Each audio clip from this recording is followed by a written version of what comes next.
instansi bisa siap di waktu yang telah disepakati yang lalu. CPNS di Oktober 2025, P3K di Maret 2026. Assalamualaikum sahabat, kembali lagi di channel Sambas Family Official. Hari ini kita akan menjelaskan tentang jadwal pelaksanaan P3K tahap 2. Apa yang harus kita lakukan setelah ujian tahap 2? Setelah kita menyelesaikan ujian tahap 2, peserta harus menunggu proses pengolahan nilai yang akan selesai pada 21 Mei 2025. Hasil akhir kelulusan akan diumumkan paling lambat 31 Mei 2025. Instansi bisa siap di waktu yang telah disepakati yang lalu. CPNS di Oktober 2025, P3K di Maret 2026. Ini murni karena kami ingin memperkuat dan memastikan kesiapan instansi pemerintah, baik pusat maupun daerah di lapangan dalam pengangkatan CASN yang harus dilaksanakan secara hati-hati dan menjamin kepastian pengangkatan. Menanggapi dinamika yang ada dan aspirasi dari masyarakat dalam 2 minggu terakhir, sebagaimana telah disampaikan di atas bahwa saya dan tim PAN-RB, staf BKN, serta instansi terkait terus melakukan simulasi, analisis, dan formulasi untuk menghitung dan mempercepat pengangkatan CASN dengan tetap seoptimal mungkin melindungi hak-hak CASN. Oleh karena itu, rekan-rekan media, saya mohon maaf apabila di dalam masa 2 minggu terakhir kami belum bisa melayani permintaan diskusi di media karena memang masih fokus dan berkonsentrasi terus untuk menyiapkan solusi. Alhamdulillah kami dapat menemukan mekanisme-mekanisme percepatan dan Bapak Presiden menyambut baik upaya ini, kemudian memberikan arahan yang sangat berpihak kepada rakyat dan CASN sebagaimana yang kita dengar dari Bapak Mensesnek pada siang hari ini.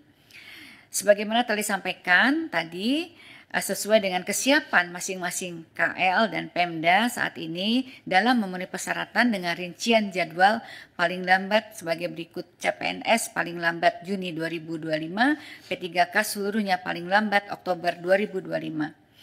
Dengan kebijakan ini tentunya pemerintah pusat dalam hal ini Kemenpan RB dan BKN sesuai arahan Bapak Presiden mempersilahkan dan akan memfasilitasi pengangkatan selama kementerian, lembaga, dan Pemda masing-masing saat ini telah menunjukkan kesiapan dalam memenuhi persyaratan. Hal ini sudah merupakan kebijakan yang sangat optimal sesuai aspirasi yang kami terima sehingga saat ini peran aktif kementerian, lembaga, dan pemerintah daerah tentunya sangat dibutuhkan. Sebagai informasi, rekan-rekan media, Bapak dan Ibu sekalian, pengangkatan CASN memiliki beberapa persyaratan yang diperlukan oleh setiap kementerian, lembaga, dan Pemda. Pertama, tentunya KR harus telah melakukan proses seleksi bagi peserta yang telah mendaftar dan mengikuti dan dinyatakan lulus. Bagi CPNS, instansi telah mendapatkan persetujuan teknis dan penetapan nomor induk pegawai dari Kepala BKN atau dalam proses pemberkasan. Bagi P3K, instansi telah mengusulkan kepada Kepala BKN untuk mendapatkan nomor induk PPPK dan saat ini sedang proses pemberkasan. Instansi telah mendapatkan penerbitan NIP CPNS nomor induk P3K yang diterima P3K. Kemudian peserta telah membuat surat pernyataan bersedia mengabdi dan tidak mengajukan pindah instansi. Pejabat pembina kepegawaian menetapkan keputusan pengangkatan sebagai ASN dan instansi telah menyiapkan anggaran yang tertuang di dalam DIPA Kementerian Lembaga dan Pemerintah Daerah, sarana prasarana instansi pemerintah untuk mengangkat CASN yang akan diangkat. Sesuai dengan Bapak Presiden, dengan pengumuman ini, seluruh kementerian, lembaga, dan Pemda perlu segera menindaklanjuti kebijakan ini dengan menyusun perencanaan pengangkatan CASN secara melalui simulasi dan analisis dengan mempertimbangkan kesiapan masing-masing dalam pemenuhan persyaratan yang telah kami sebutkan. Kemudian segera melaporkan kesiapan ini agar difasilitasi oleh BKN agar pengangkatan ini dapat dilakukan paling lambat sesuai jadwal yang ditentukan sebagaimana yang saya sebutkan tadi.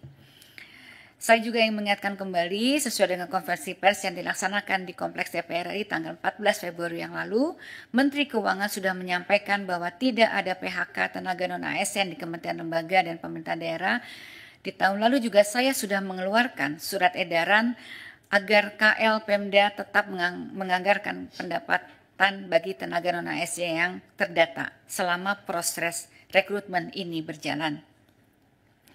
Bapak dan Ibu sekalian, rekan-rekan media, saya ingin juga menegaskan, sesuai dengan arahan Bapak Presiden, pemerintah berkomitmen untuk menjaga meritokrasi dalam manajemen ASN, sehingga kebijakan ini merupakan proses afirmasi sebagaimana afirmasi terakhir sebagaimana yang disampaikan oleh Bapak arahan dari Bapak Presiden.